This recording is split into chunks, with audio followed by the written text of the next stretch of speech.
Goofy. Hello? Hey, Dad. No. Who is it? Boy, my students are getting younger and younger. This is Dr. K, and I am recording this to protect both the innocent and who knows whoever else. And also those students who are unable to attend.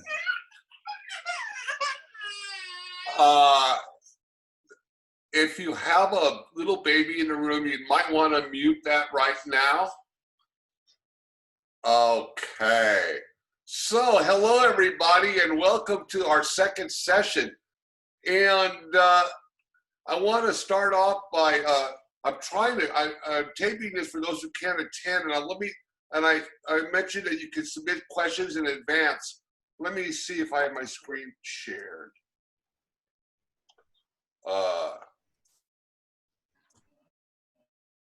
Oops. Can you see my course? Can you see my course? Yes. Yes. Okay, good, good. How do you like my, you don't have to be mute all the time. How do you like my Bitmoji classroom? Did anybody check it out?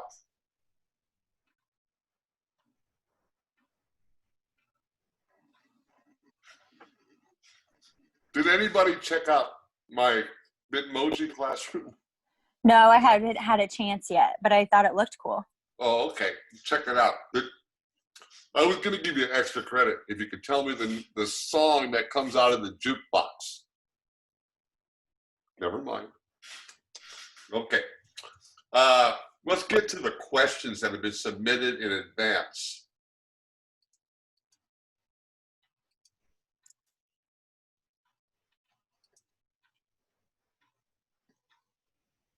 Nobody? No questions submitted?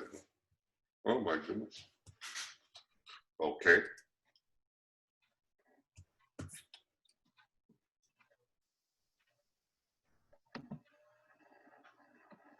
Excuse me. Does anybody have any questions?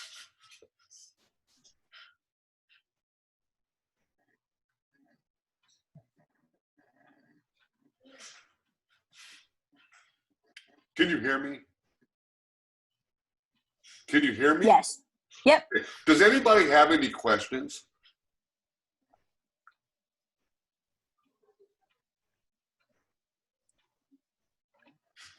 Wow. It's a lonely job sometimes. Okay.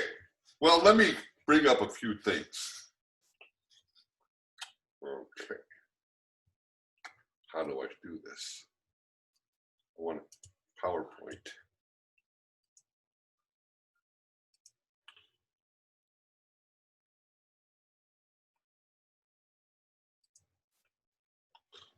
Okay.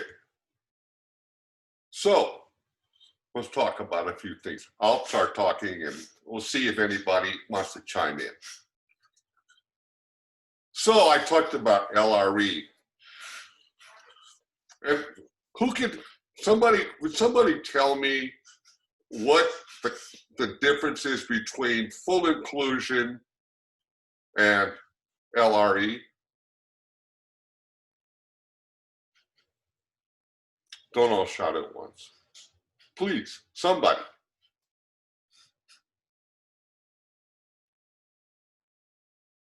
Who can tell me what the difference is between full inclusion and least restrictive environment? Well, how I understood it was full inclusion is every child is in the general education classroom, no matter what their disability is, no matter what needs that they might have. And then LRE kind of goes on based on their IEP. It's decided whether they spend all their time in the general education classroom or if they get pulled out for certain things to go into a resource room or if they need to be in the special education classroom. Perfect. Thank you. Who is that? Abby. Hi, Abby. That's good. Thank you. And I feel better already. You're absolutely right. That's exactly what I try and get across. But let me even complicate it further. Your least restrictive environment is not the same for reading as it is for math and as it is for written language, especially math. Some kids who are maybe LD or whatever, some kids just aren't good in math, have a math disability, but reading is good. Some have the opposite problem. So we can't assume that the LRE is the same for all subjects. That further complicates it. That's another reason why we have to consider Tier 1 before we do anything else. Does anybody know what I'm talking about when I say Tier 1?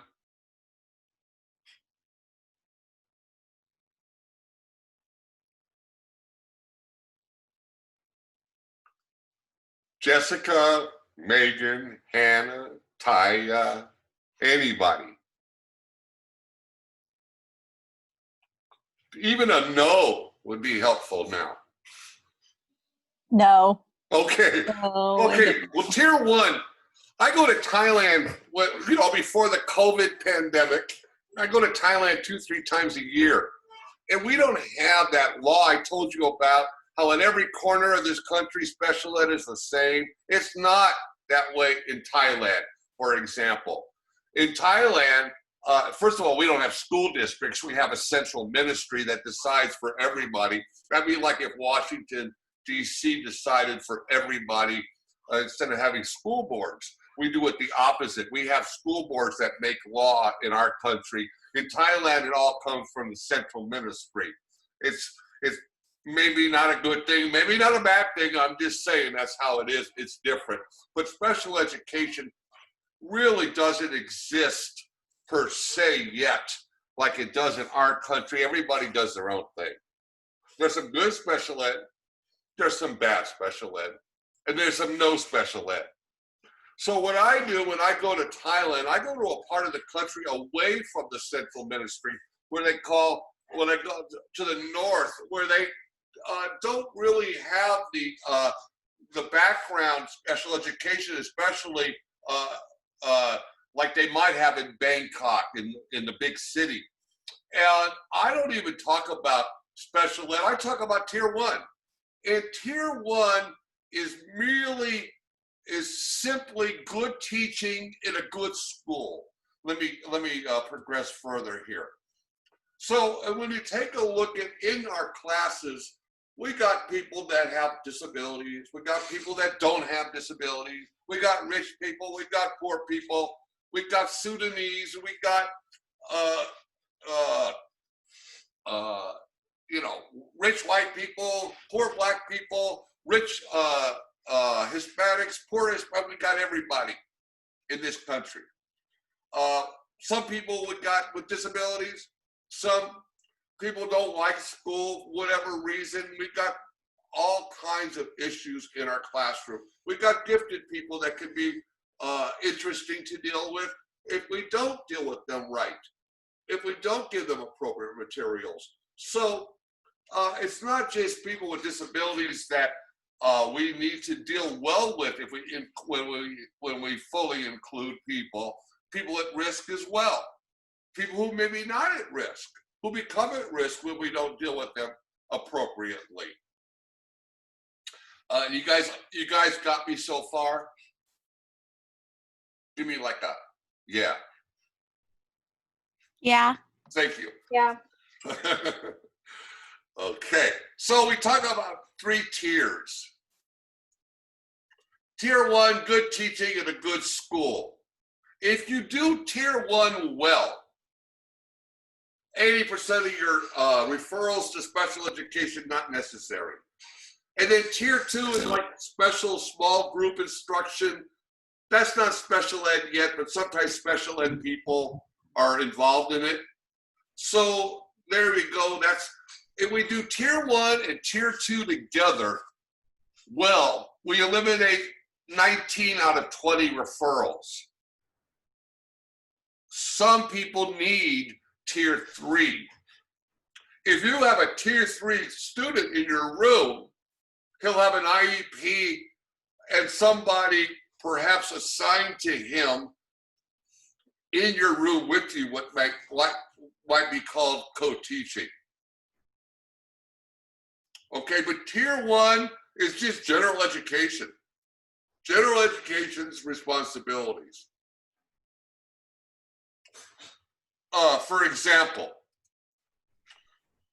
and what we're trying to say is that it's general ed's responsibility to solve most of the problems. It's not special ed's responsibility. We share kids better now, but general ed has the most responsibility here.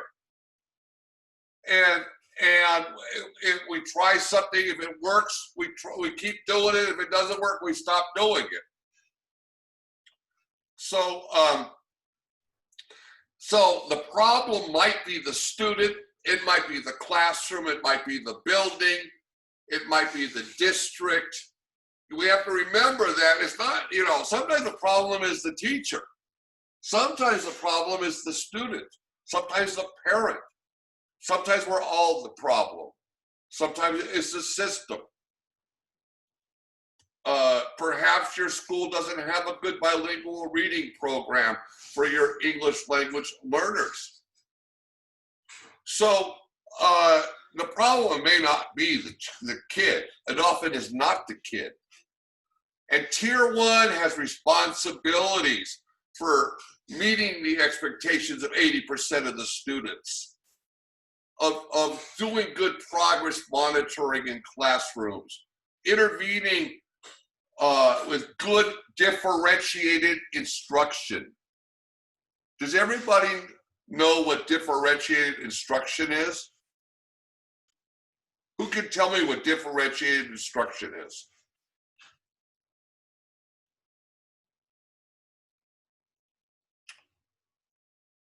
Anybody?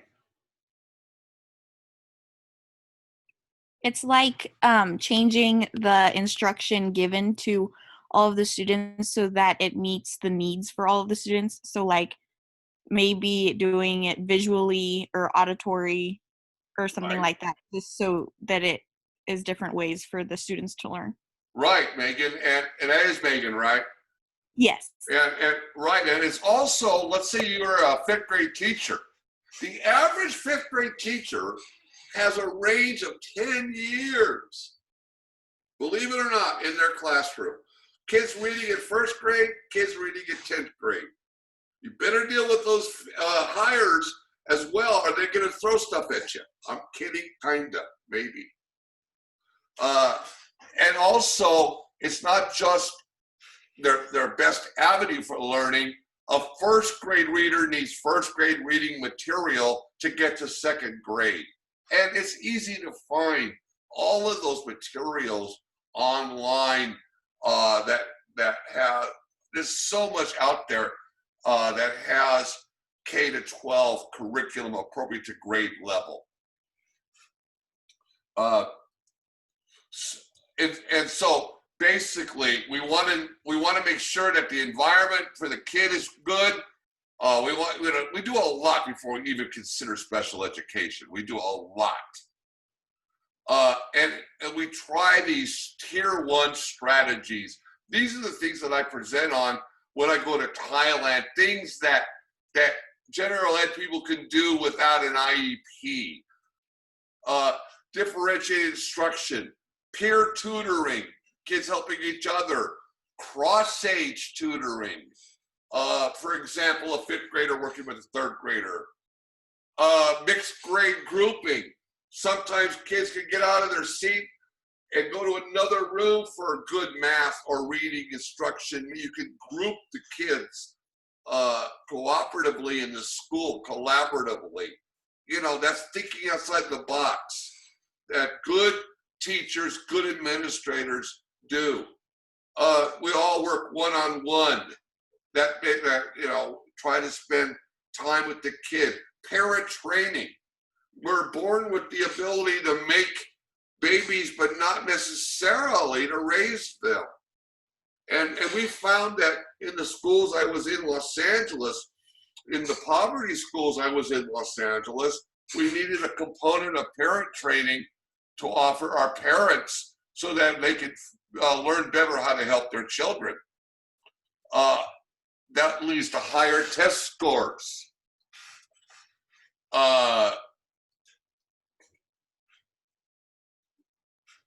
Behavior reward system, preferential seating, pre-teaching, for example, getting our English language learners ready for a lesson. Good visuals in the classroom. Teaching how to take a test. So important, but too important today, in my opinion. Teach people to ask for help. Especially children with disabilities need to learn that, but everybody at a risk. Excuse me 1 second.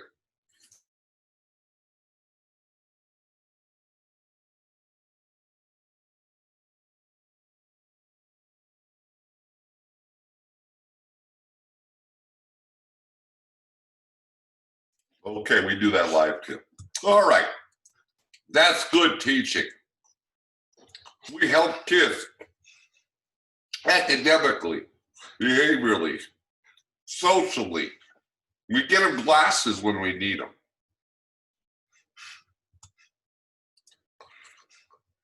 An example of a problem-solving meeting in a school.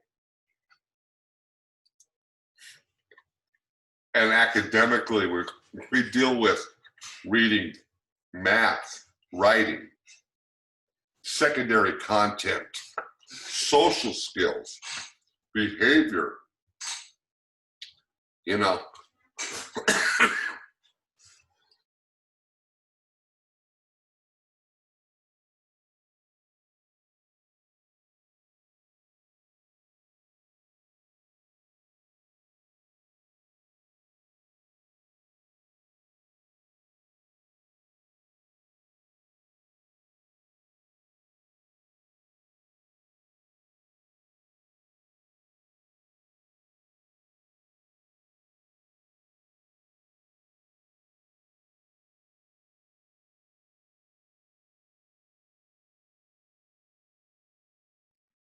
I think you're muted.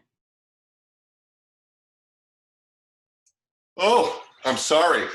Okay.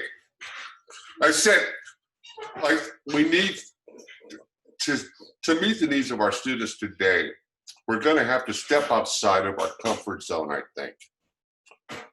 We can't be oblivious to what's happening in the news. And one of the reasons I made this assignment, let me get to it.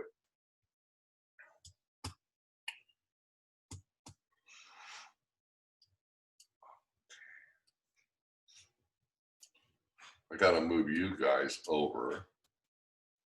Where is it? Can you see my screen still? Huh? Yes. Okay. One of the reasons I made this assignment is I feel the responsibility now to encourage people to use some important goals, you know, incorporate some important goals in your curriculum. And now you notice that some of the assignments we have in the course, I have you make an infograph or maybe a concept map, a video. I give you a choice of what you can do. Somebody did an animate when I really like that. Do you notice that when you have to make these content things, do you notice that you spend a lot of time having to think about the material just to fit what you want in there and keep the important stuff and maybe get rid of some other? You know what I mean? Yes, no, hello? Yes. I mean, so my premise is you learn deeper that way, and also you give your students a chance to be a part of making the world a better place. I want to encourage that. It could be a reading assignment. It could be a math assignment. It could be a science assignment. Use your imaginations. Another thing is, does anybody want to talk about the personal learning network assignment? Somebody asked about that? No? I would really like you to talk about that, actually, Oh, who is that? Abby. Okay. Well, we'd be happy to when we get to it. Another thing that goes with connecting. And if you notice, I don't assign a whole lot of points to these. I'm not looking for so much as I want to get you started networking. I'm going to show you some that were really, I mean, you might have already seen these, but let me show you one that I thought was really good. An example of somebody's personal learning network. Come on, where is it? So here's one in the form of a blog, and then you see their pre-map, a picture of their pre-map. That's fine if you want to do that, but look at the growth in this person over the course of a semester. Joining Twitter, Pinterest, Google Calendar. Of course, we're all doing Zoom. And the various things they're doing, the people they're connecting with. You really, and then the final growth. And I'm not asking you to do all of this. I only asked for like maybe 5 more clickable links at the end of the summer just to get you started on it. I know some of you are going to do really well with it, and some of you are going to really benefit from it.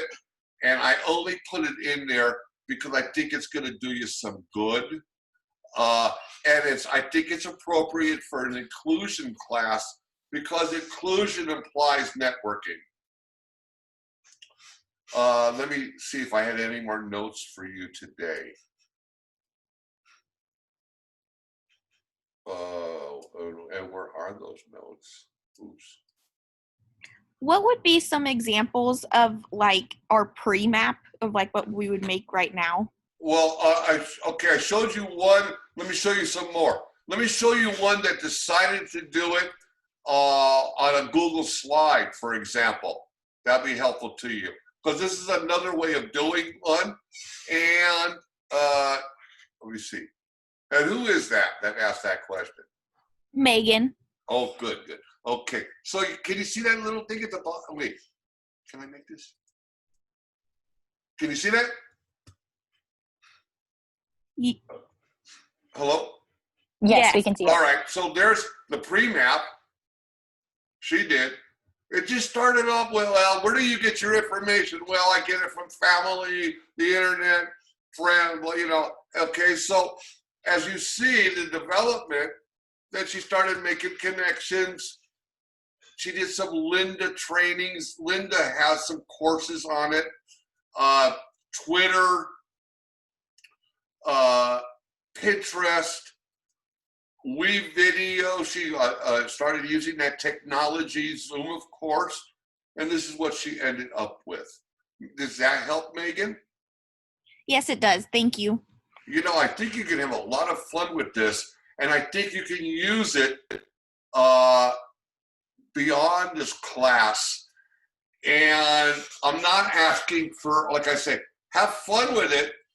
And I want to show you off if you do a really good one. Here is the one that Symbaloo, make your own Symbaloo. That'd be really cool. I try to model some of these things. Like I showed you my Bitmoji classroom. I also did a Scratch thing. Did anybody see my Scratch video at all? No? Okay. Well, I didn't put it up there because it might be a little bit too political, so I didn't want to do that. But I had fun with it. I would really like to see You know, one of the things that we talk about in this personal ed, I am using an assignment that I picked up just recently from a colleague at the University of Northern Iowa. And, we borrow from each other, and I thought it was a great idea. And one of the things that he does is he likes to interact with his students and on his blog. And here I have connected to my blog. I really appreciate it. I would encourage you to come on my blog and make a comment. And don't be afraid, because I'm not offended. I coached basketball for 20 years. I've been humiliated in my hometown. I know how to deal with it, and I can take it. And I want you to tell me I'm full of it too, if I'm full of it, because sometimes I'm full of it. Okay? So anyway, I will give 3 points extra credit for people to contribute to my blog.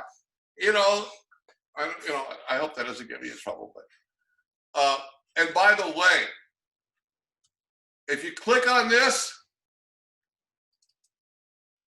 you get my favorite song.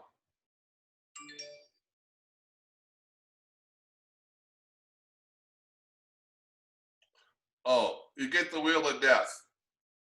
Wait a minute.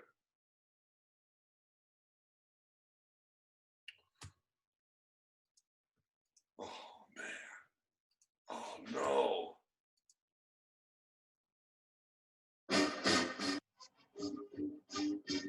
There you go. Okay, that's enough of that. Name that tune. The Oregon Ducks fight song. There you go. Anyway, I have to say that. So, see, that's my classroom, and you can make a classroom of things that you want to put in your classroom.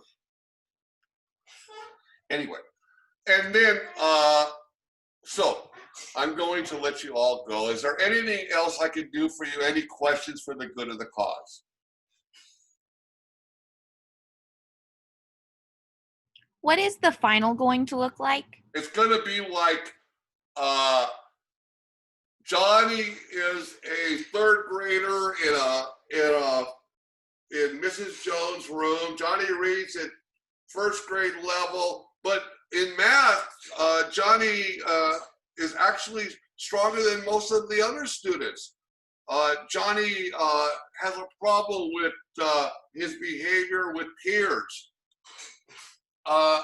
What are 5 things that you would do as an inclusive teacher to help Johnny based on what you've learned over the course of this term in 200 words or less, something like that, 5 of those kind of scenarios.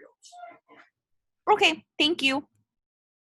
Just kind of something to give you a little bit of a reflection.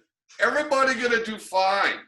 No casualties, especially no COVID casualties. I pray, hope, no casualties, and I hope you get a lot out of the course. Yeah, am I doing okay so far? Is it going all right so far? Yep. Yes. Good, good, good. Yeah. All right. Shall we call it a night? Sure. Okay, guys. Take care. Bye-bye. Bye. I'll try to figure out how to record this and post it and everything.